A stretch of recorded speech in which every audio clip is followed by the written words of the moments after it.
For all you anti-BTS and Blackpink people, you need to know what it means to be popular and overrated.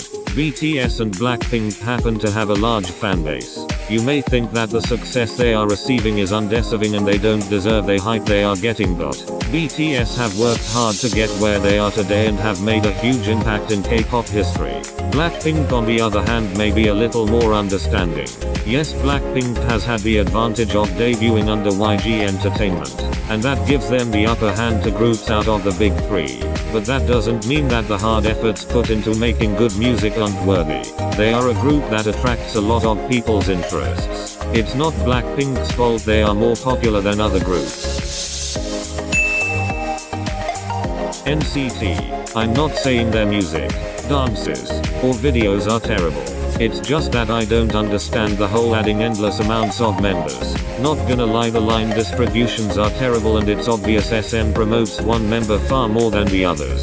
There's so many members in the group that I don't feel like I want to take the time to get to know all of their names and their personalities. The only two members that are obviously are promoted like crazy are Lucas and Taeyong. Besides them, the group should have just been named Taeyong and Friends. I often hear Blink's rant in the comments that Twice don't deserve to be the nation's girl group, and thinks the spot should go to Blackpink. As much as I love Blackpink's members and songs, I disagree. For me, Twice is a good representation of what a girl group should be like.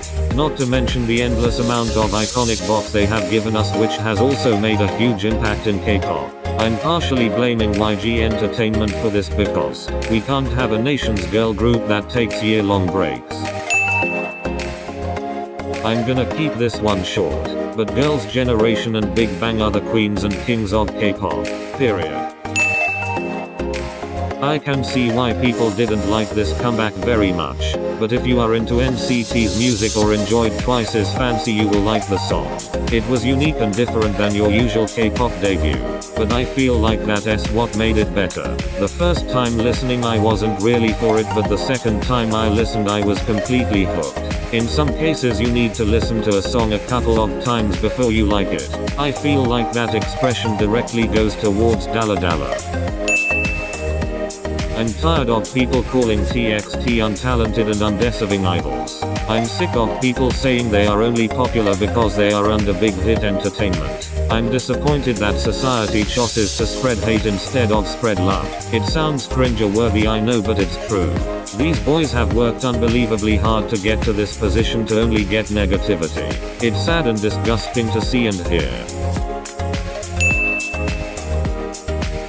I think it finally clicked. ARMYs are no longer the fandom that is most hated. Now that role had been passed to Blinks. I've noticed ever since Fake Love era to Idol era, ARMYs have somewhat chilled out. Yes, they still stream like crazy because they are devoted loyal fans, but what I'm talking about is that they are not attacking any other fandoms as much as back in DNA era. I think it could be that ARMYs have matured a little more because of TXT's debut, but I could be wrong. I'm not sure how to present this opinion, but I don't see anything wrong with shipping idols together. I am only concerned for shipping if it is unhealthily shipped and becomes out of control. I don't know how what I just said makes sense, but shipping is completely fine. Okay, I'll say it once and only once. Momoland is not problematic. I repeat, not problematic. There have been so many scandals that reveal Momoland being disrespectful to other idols and music issues. Most of the time events are taken way out of context and people do not take the time to search and see if there is something they have missed. The Boom Boom Bam fiasco. Do I need to educate you all that Momoland has no say into what comeback is next? In fact, that is most companies' orders. It's also sad that people just jumped onto the Momoland hate bandwagon for no reason. It's really sad. It's cruel but true. There's no doubt there will be a K-pop idol you come across that can seem to have no purpose in a group but to fill in the extra last spot.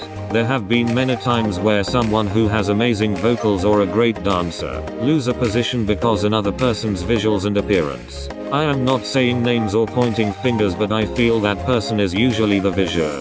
They have no purpose but to stand around and look pretty. It's really unfortunate someone who has talent and is a good singer would easily lose to an attractive person.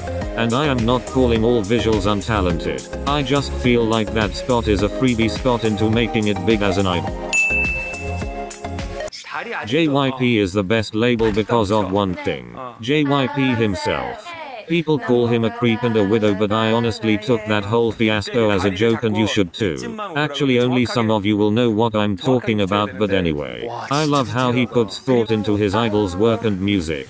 He can be a good instructor as well as a good friend. I also find him the best out of all the labels because of his music passion. JYP knew Twice would be an instant hit, so he took advantage of that and he created ITZY. Without Twice there would be no ITZY. Y'all should be thanking him instead of hating him. I feel like I'm the only one who feels this way, but I am honestly scared for K-pop promotions in the US. I'm not saying don't do it. I just get worried about the idols themselves. I hope they are not forced into traveling overseas and performing. The US can be a pretty judgmental place, where the general public is only listens to regular pop. I'm just afraid people in the US will give hate or be completely rude to the idols only because they are performing music in a language other than English. As wrong as I hope this opinion is, I still feel something off about GOT7 that I can't pinpoint. Their live stages are a bit weak in comparison to their older songs.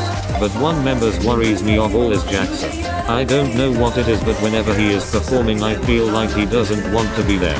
I feel like he will eventually be the first to leave GOT7 and continue solo. This opinion is actually kind of just a personal opinion.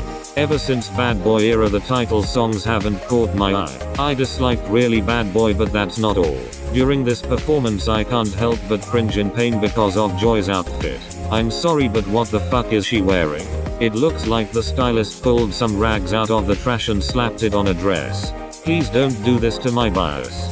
Anyways, I hope you all enjoyed the video and I'll see you loves next time. Bye bye.